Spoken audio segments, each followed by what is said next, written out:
If you're dieting hard and starting to feel it and you haven't yet introduced semaglutide, you are, quite frankly, an idiot.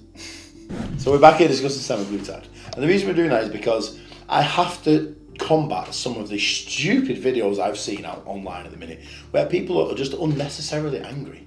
And they're unnecessarily angry because they're coming from a place of ignorance, which usually leads people to be angry because they don't have enough understanding to discuss things properly. So here we are, being the fact that I am the authority in the fitness scene on semaglutide in this country. And I say that with absolute confidence because most of you guys that are starting it now have heard it from a coach that has heard it from a coach or me directly. And it's come from me because back in 2020, when I started looking into this stuff and started trying to search for it in other countries because it wasn't even really available here, it was 2 to 3 years ahead of the rest of you.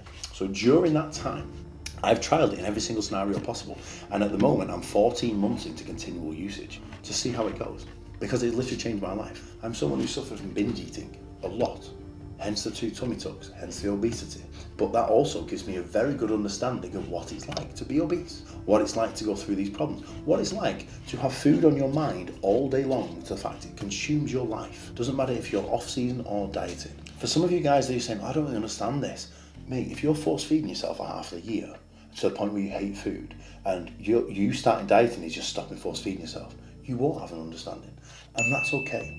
But what you need to do is to say, I don't understand I don't really have a use for it personally, but being an educated coach, especially if it's someone actually making a comment, and seeing some of my client struggles, I can see how it could be utilised for some of my clients. And this is how I've changed. My stance at first was like, no, I don't like clients taking anything like that unless they're already enhanced. But then I've changed my stance. And now every one of my big weight loss clients is using semaglutide, along with hundreds of other people I've supported and educated on this topic. Because there's a lot of shit information out there. And like I said, I am the authority in the UK because I have the most knowledge and most experience, personal and professionally.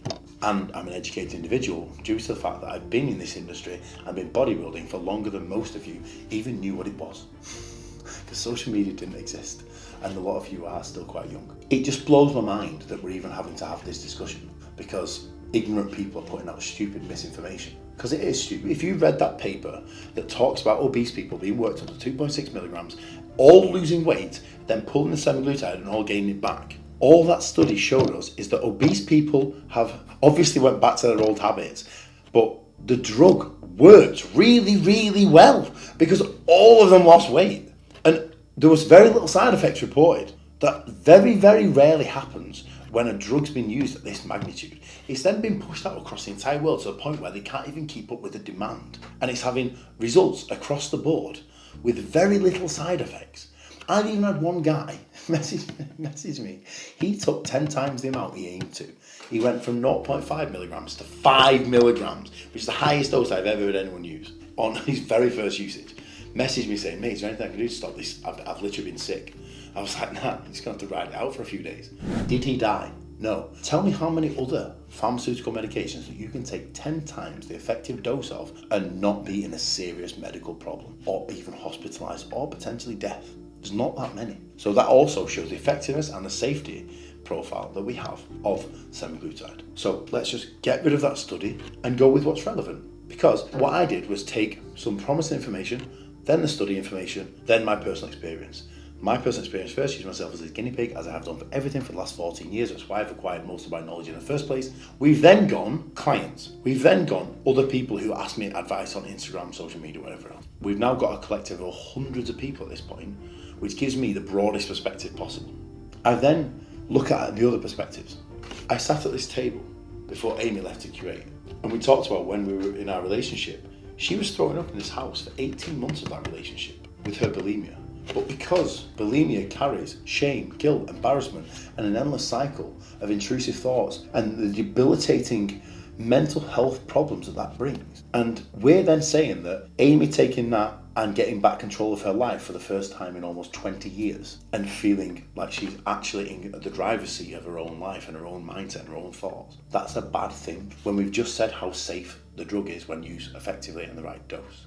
It was approved for obesity, so the applications are way more extensive but haven't been explored, other than people like us exploring them. It's changed her life. It's definitely changed mine. To realise how empowering it is when you've been debilitated by uncontrollable binges and eating and everything else that comes with that, and then going through a show prep and disorder eating that comes at the end. Do you realise how prevalent bulimia is in bodybuilding?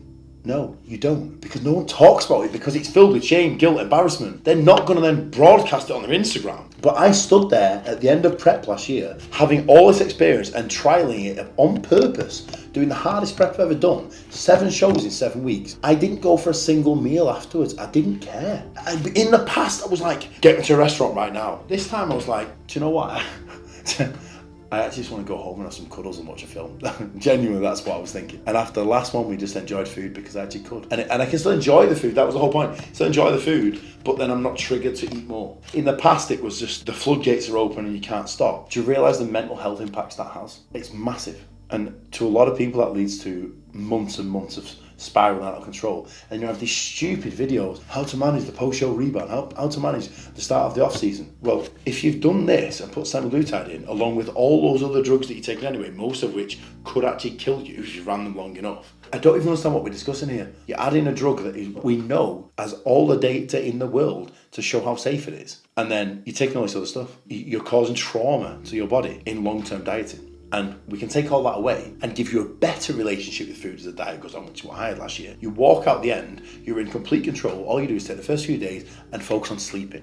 Don't drive your calories up to offset the hunger or anything else. Do actually something that you should be doing. And you're not stressing. You just literally sleep, get some recovery, keep your calories low, don't train, and then you can start slowly working them up. But you're in complete control. I didn't have that in the past, as we discussed in that video on YouTube if you want to go back and watch it. But then we also go into the other applications, not just bodybuilding, but you know, these obese clients that I've trained, which has been on for the last decade of time, before most of you even trained, never mind coach. Some of these people who never lost the weight. Funnily enough, the first client that actually first and only client that presented semaglutide to me was liraglutide. She's now taking semaglutide. I dismissed it at the time as well. I came from a place of ignorance, just like you people making your ridiculous ranty Instagram videos or YouTube videos. And I came from that same place of ignorance. So I get it. You know, from our education, we say, well, that doesn't really make sense to me. It doesn't seem necessary. It's not. That same client did lose a lot of weight, but you know what she did then? She gained it all back. Had we had that in place, she wouldn't have gained it back, because she wouldn't have been so exhausted with the process by the time she got there. Getting to that goal is only halfway. Maintaining that goal for an extended time period is the goal achieved. And that's what most people forget. She's not taking semaglutide, and she was 30 kilos down at last count, still going. But you do realise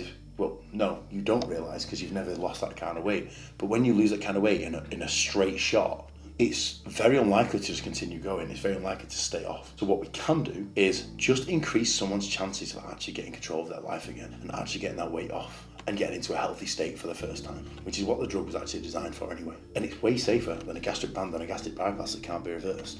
We can tailor this dose and we can change someone's lives. It's revolutionary, giving people control over their eating, giving people control over their mindset, and allowing them to actually just get the results that they've wanted so badly. The only drawback that comes from this is the fact that because it's so effective and because people struggle to lose weight and they are so desperate, and some of them quite rightly do want a shortcut, and I agree with that it shouldn't be used as a shortcut, it should be used as a tool alongside everything else to make it more effective and make it more sustainable. Because if you're dieting for 12 months plus, it's a long road, especially for a non-competitive athlete. And a lot of coaches come from a competitive background and have this ridiculous idea of you should just suck it up. Well, you should put yourself in their shoes and realise just how hard it is to try and manage this stuff, sitting in an office job with Fat Fridays and crap all over the table. But to give someone that buffer, because that stuff is, most of us would eat it. We're human beings. It's designed to make us want to eat it and eat a lot of it. So we're having to fight through these situations. It's very different if you're at home on your own as an online coach. You don't live in the real world. So what you need to do is try to see the world through other people's eyes and the obstacles that they face all day, every day. People in their face going, do you want some of this? Like, yeah, I do.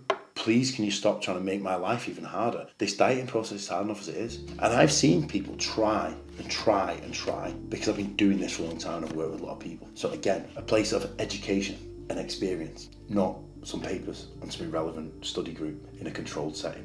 Real world experience combined with the data, which often doesn't translate into reality, which in this case it definitely doesn't. Just don't understand how we're even debating this, but ultimately we are, because you've got an authority and some ignorant individuals who are intelligent and educated in many aspects of health and fitness, but not this one. So in conclusion, those people can either sit and have a conversation and I will help educate them properly, or if they continue to be ignorant and not wanting to do that, then they should just get back in their fucking box and stay in their lane and comment on the things that they actually have knowledge and experience on, and leave the other stuff to the experts in certain areas. End of conversation. See you next time.